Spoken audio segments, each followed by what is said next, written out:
যে মই এইটোৱে চকু উঘালাই দিয়াৰ কথা কৈছে। থাকিল কথা ৰূপজ্যোতি কুৰ্মী নোম এটা ছিঙিব নোৱাৰে, আৰু ৰূপজ্যোতি কুৰ্মী ব্লেক বেল্ট নহয় কিন্তু ব্ৰাউন বেল্ট। একে ঘুচাই নহয়, কোনোবাই যদি মাৰিব আহে একে ঘুচাই নাক ভাঙি দিম, মুখো ভাঙি দিম, চেপ পল্লি কৰি দিম ইয়াত মাৰি পেলাই। সেইকাৰণে মোৰ লগত লাগি লাভ নাই। থাকিল কথা গিবন আমাৰ হৃদয়ত আছে।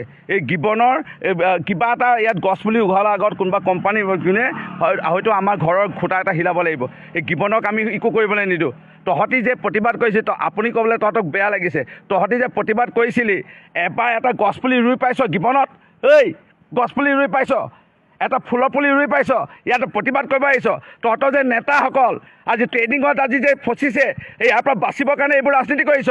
এটা গছপুলি ৰোৱা নাই, মৰিনী কেইটামান আছে মই দেখিছোঁ। এটাই ফুলৰ পুলি ৰুই পোৱা নাই গিবনত। গিবনত পুখুৰী আছে নাই তহঁতি জান? জীৱ জন্তু পানী খাবৰ কাৰণে আমি পুখুৰী খান্দি পাইছোঁ। এই গিবনত, ইয়াত গিবনত এই গছ আমি ৰুই পাইছোঁ। গিবনক লৈ ৰাজনীতি নকৰিবি। গিবনত একো হ'বলৈ নিদিওঁ আৰু কোনোৱে নিদিয়ে।